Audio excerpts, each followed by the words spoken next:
Without further ado, I'll leave the word to you, Desmond. Thank you very much, Hans. We're going to have to do something about getting my presentation up on the screen here, I think. Just can't get the help these days. Cecilia, if you're not too busy. Oh, I'm sorry. No, don't worry about it. It's fine. No one was going to pay attention anyway. I was just trying to research my audience. So while Cecilia is doing that, thank you for that, I'll introduce myself. My name is Desmond Wheatley. I am the president and the CEO of a company about which I'm very excited. I'm more or less in love with it. Envision Solar International. We are a San Diego-based sustainable technology innovation company. Sounds good, doesn't it? Is it on? Do I need that? I don't think I need that. Do I need it? No. Sorry.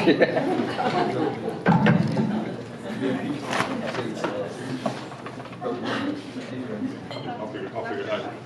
Yes, Envision Solar, San Diego-based manufacturer of sustainable technology products. We invent, we design, we patent, and then we actually, incredibly, in San Diego, manufacture our products. I can tell you a good deal of people have advised me not to manufacture here, but we're bound and determined to show that we can do it here and do it better here than anywhere else.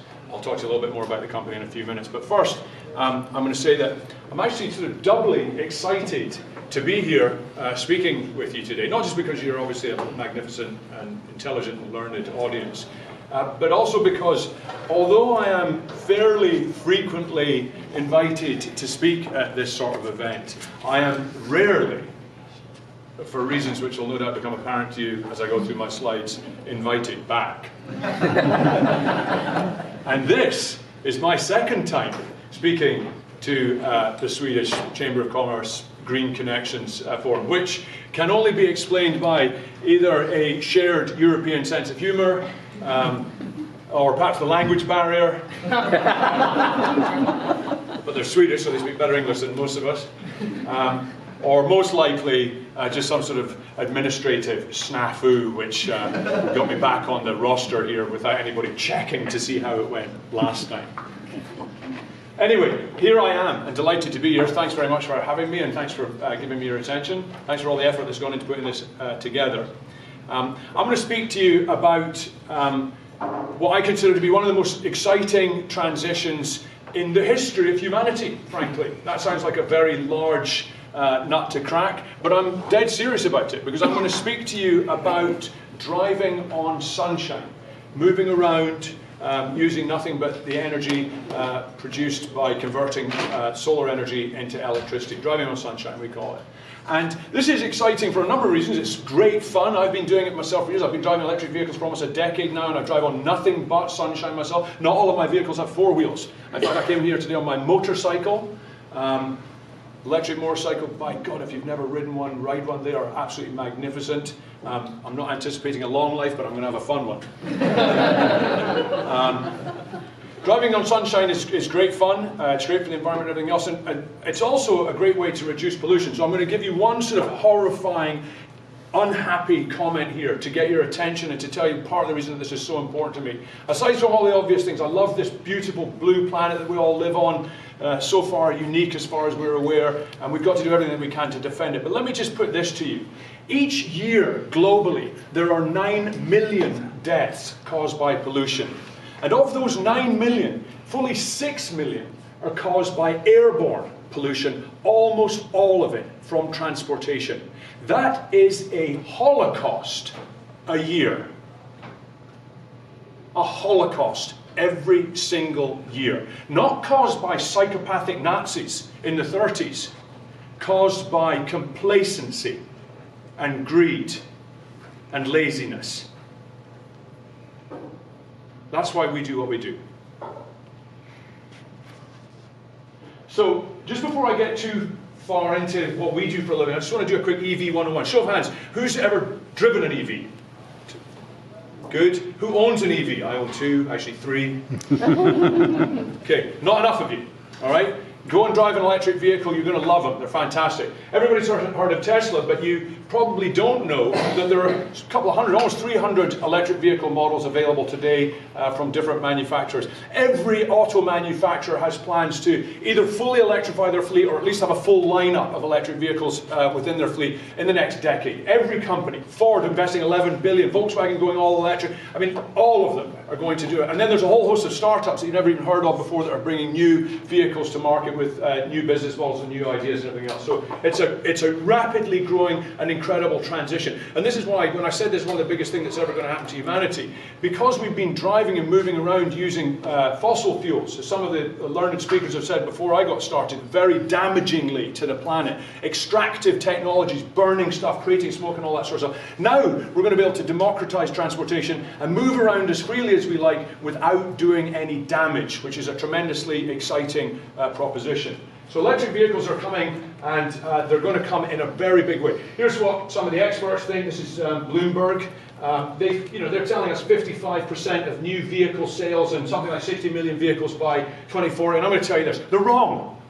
Beware of experts, right? Experts know how things were. They sometimes know how things are, but they rarely ever know how things are going to be. And I'm one, so ignore me too. But they're going to be wrong. And the reason they're going to be wrong is because electric vehicles are going to take off in the same way that so many other technologies that we've become used to. Smartphones, laptops, tablets, and all these other things. Once the consumer gets hold of them, it's all over. It happens incredibly quickly. And the consumer will be very impatient with the lack of infrastructure. And I happen to be in the infrastructure business, so that's not a bad place to be. You can't have a lot of electric vehicles unless you have lots of ways or places to fuel them. So let's just talk a little bit about how you fuel them. At home is certainly one great choice for a select part of society. At work, one thing about EV drivers is today at least they're all employed. That's something that needs to change. We need EVs to be spread out amongst the greater portions of the population, but for today, EV drivers are all employed. But the best one is the last one there, everywhere. You just fuel an electric vehicle everywhere, and that's one of the great cool things about them. What you didn't see in that picture is one of these horrible, smelly, disgusting places, a gas station, okay? So, I don't have a television set myself, but I took my son to the Science Museum down in Balboa Park. If you haven't been there, it's a magnificent place. I thoroughly recommend it. And they're doing this Mythbusters exhibit down there, which I believe is a popular television program. And so I thought I would bring some Mythbusters to this speech here before I talk to you about driving on sunshine. The first one is this thing called DC fast charging. Does anybody know what DC fast charging means? Yeah, it's sort of this idea that you've got to charge electric vehicles really, really quickly. And it's mostly pushed forward by either people who make lots of money selling DC fast charging or people who drive internal combustion engine vehicles and are desperately trying to repeat the gas station model for electric vehicles. A terrible idea. I would rather get my teeth cleaned than go to a gas station. I haven't been to a gas station for almost a decade now, except when I'm unfortunate enough to rent a car. One of the great things about driving and owning an electric vehicle is you never go to the gas station. In fact, the days of destination fueling are over. You will not go somewhere special and twiddle your thumbs and breathe carcinogens and touch the most germ-ridden thing you've ever touched in your life while you're waiting to fuel your vehicle anymore. You will fuel where you were already going.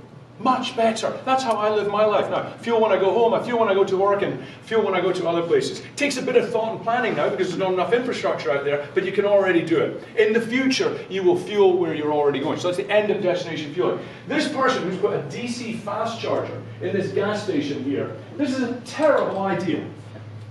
I don't want to go to a gas station. And this is the gas station desperately trying to cling on to a 100-year-old business model. Good luck. Not going to happen. Average American drives 31.4 miles per day, or the average American sedan does. And so that can be fully serviced, fully charged with about 2 hours on a level 2 charger, which is a much slower rate of charging. It doesn't require this big fast DC fast charging circuit. And so with 2 hours of charging a day, we all know that our vehicles are dormant 95% of the time while you're sleeping, while you're sitting in here, while you're at a desk or whatever else. There's plenty of hours in the day to charge and fully fuel your electric vehicle and keep it topped off without ever going to a DC fast charger. Now there's a role for DC fast charging. Corridor. If I'm going to drive from here to San Francisco, which I've done many times in my electric vehicle, I'm a power user of EVs, but I can tell you in the last decade I've used DC fast charging maybe 24 times, tops, in the last decade. And that was driving those type of corridor going to go up to San Francisco. As I sometimes say, and it's the sort of thing that stops me from getting invited back to these things, no one wants to spend lots and lots of hours in a rest area except very nefarious characters. Okay, so we need to get in and out of them quickly. So DC fast charging, no. Home charging, everybody talks about home charging. That's great if you happen to be the smug bastard that lives in that nice, clean, trimmed place with his brilliant garage and his little Tesla and all that sort of stuff. But who actually lives like that? The truth is the majority of Americans live like this, in what are referred to as multi-dwelling units or apartments. They don't have a garage that they can pull into and kiss the wife and the 2.4 children while they plug in the Tesla. They live something like this, and if they don't, this is what the garage looks like. Okay? They're not fueling their electric vehicle in their garage. In fact, the California Energy Commission did a study, a very valuable study, but very informative, and what they've discovered was that actually in California, only 1 in 7 people live somewhere where they might be able to fuel their electric vehicle if the charging infrastructure was there. 1 in 7. The other 6 out of 7 aren't doing that. And so they need other locations, workplace or municipal or something else like that. So that's a great myth to bust. And then the other one is, people say, oh well, for MDUs, for multi-dwelling units, we'll solve this problem by putting DC fast charging into those multi-dwelling units. Because we have 20 cars in the multi-dwelling unit, put a DC fast charger, each of them needs half an hour, that's 10 hours of charging, problem solved, right? Except, what time do you want to get out of your bed and go and unplug your neighbour's vehicle so that you can plug your own in, right? That's just not going to work, it's not practical. It's one of these things where the technology is sound, but the consumer behaviour will not necessarily allow for it. There's already a thing called charge rage. Has anybody heard of charge rage? Charge rage is when tree-hugging Californians find that someone else has just plugged their EV in just before they got there and start bludgeoning them to death with a baseball bat, right? Can you imagine what's going to be like at 4 o'clock in the morning when this guy comes downstairs and finds that you got to the DC fast charger before he did? It's not going to go well. You're all armed over here, you know. You Swedes don't know that, but be careful about it. Another thing that's, another myth that I want to bust is this idea that rate-based charging is somehow going to do it. The utilities, and we're the guest of the utilities here again, and here I am about to say something nasty about utilities, which is again why I never get invited back to any of these things. They'll tell us that they're going to use special rates to encourage people to charge their EVs at certain times of the day. They'll make electricity a little bit more expensive at some times of the day than at other times, and because of that, we'll all make sensible decisions about how and when we plug in. Let me tell you something.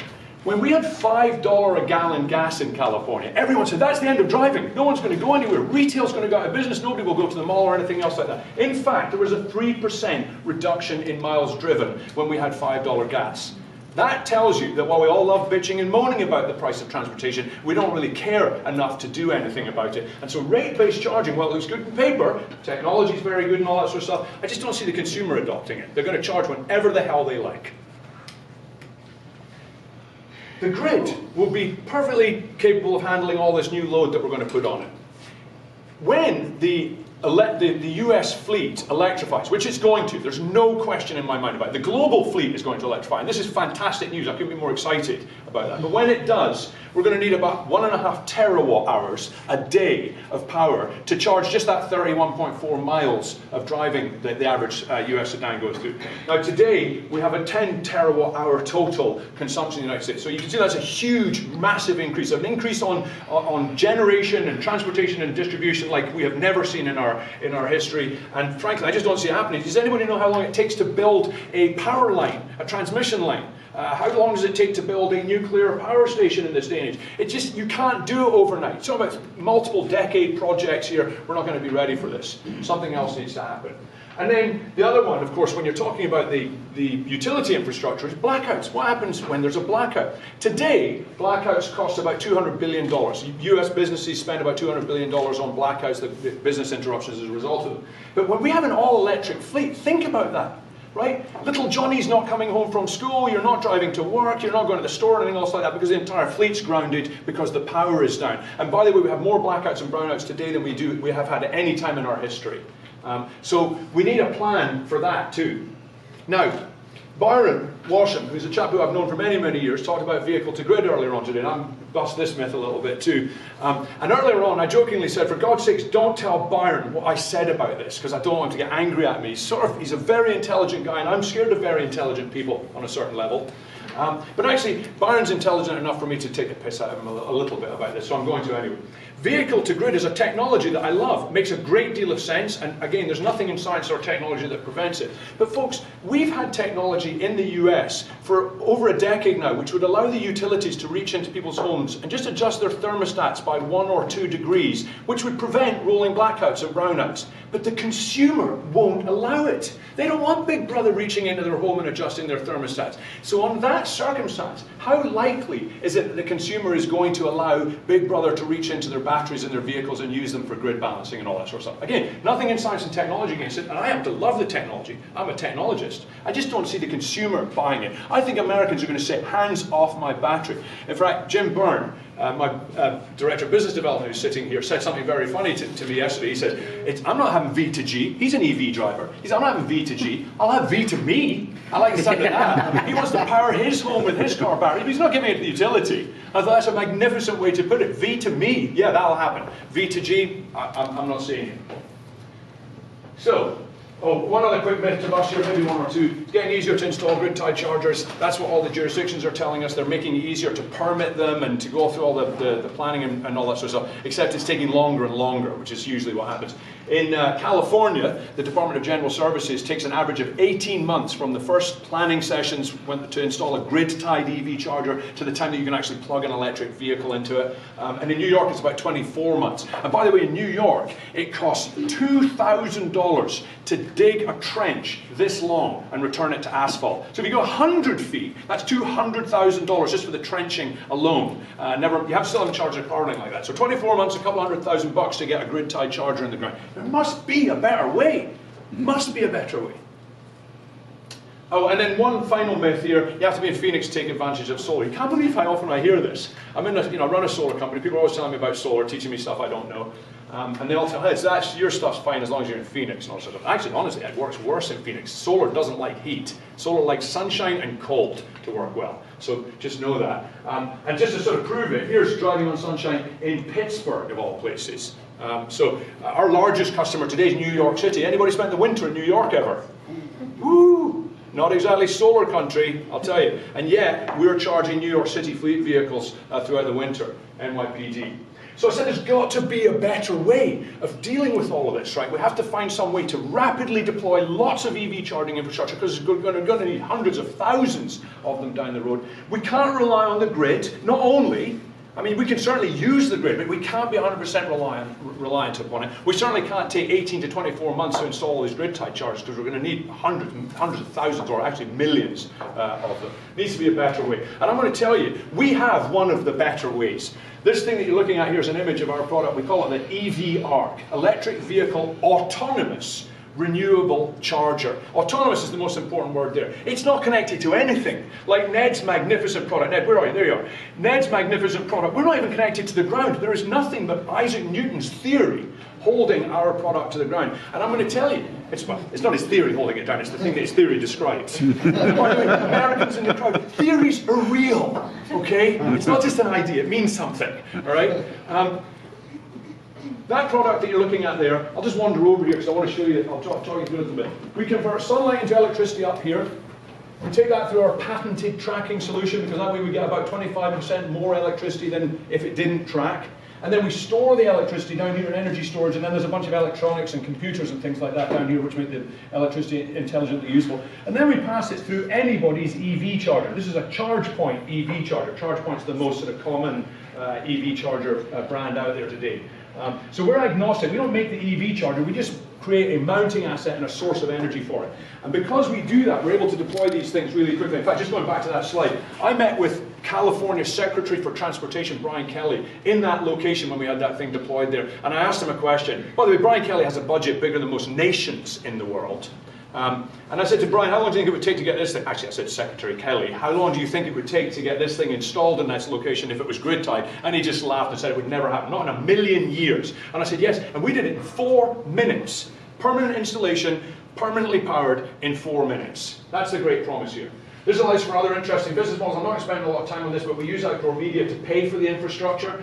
And then, importantly, because we create this incredibly reliable source of energy, electricity, and we store it on site, we're also become a great disaster preparedness and energy security product. Here it's being used by some magnificent first responders in an earthquake scenario.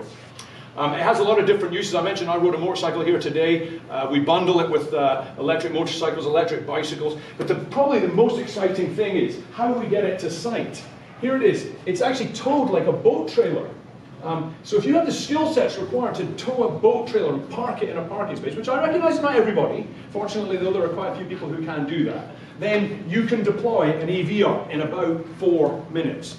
It fits inside a standard legal parking space, but it doesn't reduce parking in any way, because as we've already established, I might be going to go this way here, the vehicle actually parks on it.